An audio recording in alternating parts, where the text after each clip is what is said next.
Hello, this is part 2 of a walk through the Celtic cross layout. Now, because this is a complicated layout, because it is a lot of cards that are going to create a complex story, I like to make sure that I have as many of my ducks lined up as possible.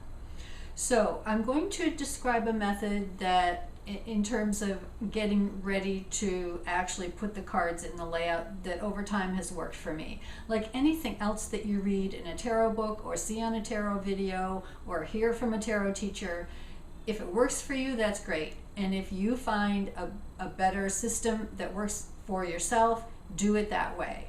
Tarot gives you creative control to find the way that works best for you to have a working relationship with your cards. That's really what's important. It's not important that you do it the way that I do it or that somebody else does it. But the purpose of this video is to give you a suggested method to work with this very complex layout. So, because it is complicated and I like to be able to have as much confidence as possible when the cards are eventually set into the template, I like to put my cards in order before I begin the reading. And that means that I take the major arcana, 0 through the world card, put them in order numerically, and then take the suit cards, the wands, the cups, the swords, and the pentacles, put those cards in order, ace through king, so that it's like going to Vegas and getting a nice, clean, fresh deck. Whatever was going on in this deck in the previous reading now has been taken out, and I'm starting with a clean slate. That makes me feel like I can now pattern my information by doing whatever sort of shuffling I'm doing to put my story into the cards. So the whole shuffling thing, if you're a good card player or you're comfortable with shuffling cards, that's fine. You can shuffle them like you would playing cards. But really, I like to do just the smear them around on the table. It does actually a better job of mixing them up. And it's also very relaxing. It helps to sort of get your mind loose and more open to whatever might be coming out on the table. So I like to just take and smear them around, kind of mix them and swirl them, and just sort of relax into the process a little bit. Put them back into a straight pile, into a nice, clean, orderly pile, and then I like to divide them and cut them a few times. I might end up dividing them into 8 piles and restacking them. It doesn't really matter. It's just a question of you need to make sure that that you get your cards in a place that they feel like they're ready to go. Now that's a very intuitive call. What does that mean? You feel like they're ready to go. Tarot is an intuitive system, and it's an intuitive process. And so sometimes we might take a little bit longer than we would like to get what feels kind of like an intuitive green light that, okay, now we're ready to talk, or now we're ready to tell your story. So however you get to that point, again, it's totally up to you. But I have done that process with these cards. I had them in order, I shuffled them, I divided them into many piles, restacked them, eventually cut them into 2 or 3 piles, restacked them again, and then I cut them once, a few times, until I reached the place where they just felt settled. Again, that's an intuitive call. You have to find the thing that works for you there. But they're ready to be set into the template. Let's go to the tarot table and see what we see. We are at the tarot table. We're ready to take a look at what we might have here. So let me talk. Here's the basic diagram. I'm going to use my little skewer here as a pointer. The basic diagram, so 10 cards. 1, position 2, position 3, 4, 5, 6, 7, 8, 9, 10. Now you may hear that and think, well, I've heard different assignments for different things in that first 6, and that's pretty common. Like I said, I'm going to show you the way that I learned it, the way that makes sense for me. I like to think of this as the unfolding pattern here. These first 6 cards are your inner life, different pieces of your current inner reality, and then what might be ahead in terms of your internal life. The more linear pattern out here is outer life, what people can see, what is obvious, what's the physical manifestation of this inner dynamic. So we've got a couple, let me just talk about the diagram here. The inner life cards, I do like to see them as unfolding from this center point, kind of emerging around this way, unfolding, uncoiling itself. Inner life here. Some people would notice that you've got past, present, future in this horizontal line. The temporal line, the line of physical reality, the horizon, this horizontal line is thought of as physical reality. The vertical line is sometimes thought of as spiritual reality. So you've got this piece, and this piece that talk about that component. So you've got this cross, this interaction that's going on here, all of these things in your own inner experience. And then again, the outer life cards. Something we're going to pay attention to is, does the outer life picture reflect the inner life reality? So there's lots of different, you can see already we've got a lot of different things here. The card number 6, this one is well, they're all important, but this one you can see holds a pivotal position.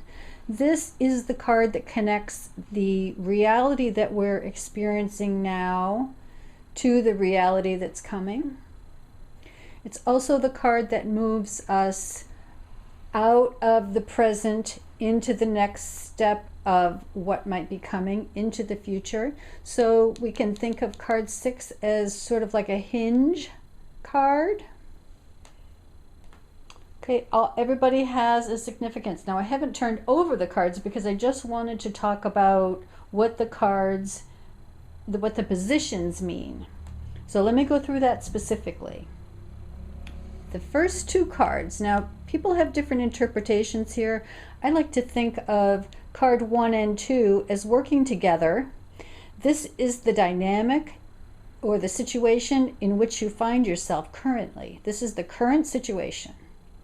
And how do these 2 cards interact is going to set the tone.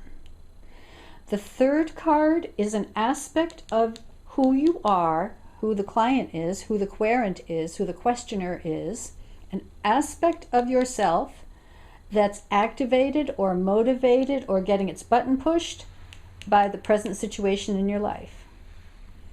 So this is a natural part of somebody's essence that is integral, important to the current situation in that person's life.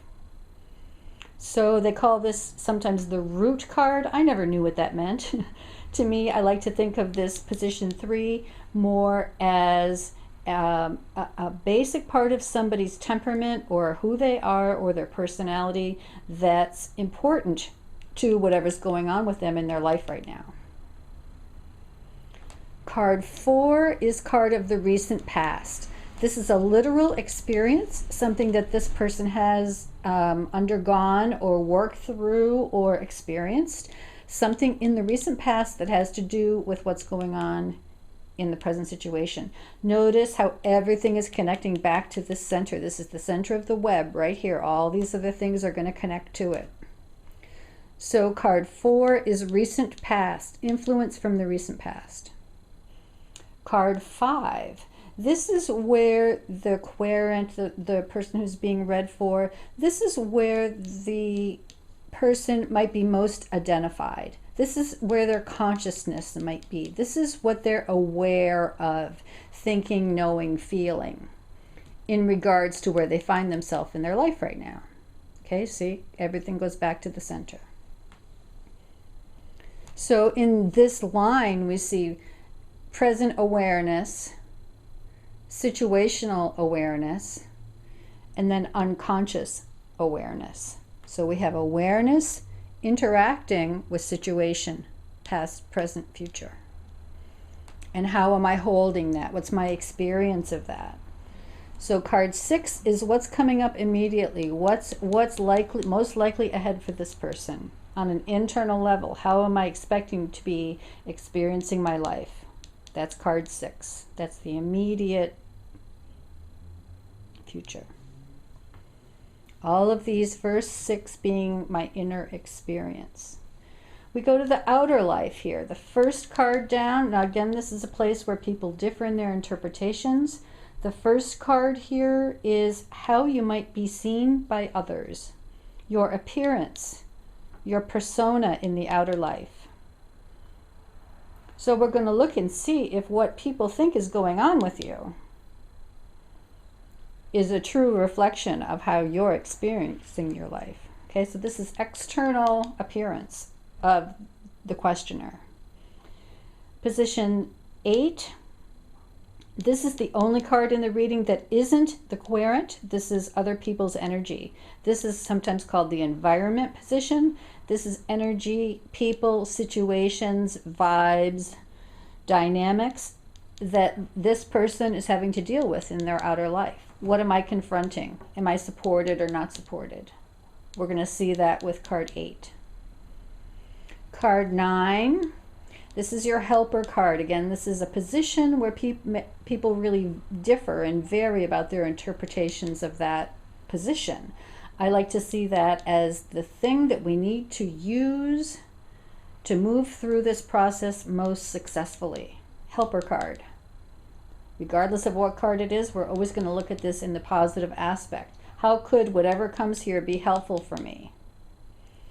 And then the 10th card, it's a little bit out of the frame there, but once we get to it and interpret it, I'll put it back in the frame. The 10th position is most likely. I don't really like outcome because that implies a finality, but most likely evolution of this situation for the person. Card 10. What's all this likely leading me to?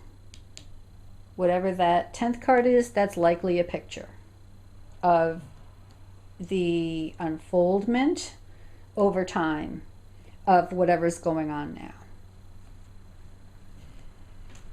Okay, so I think we will begin to look at the images in the next video, and we'll see you then.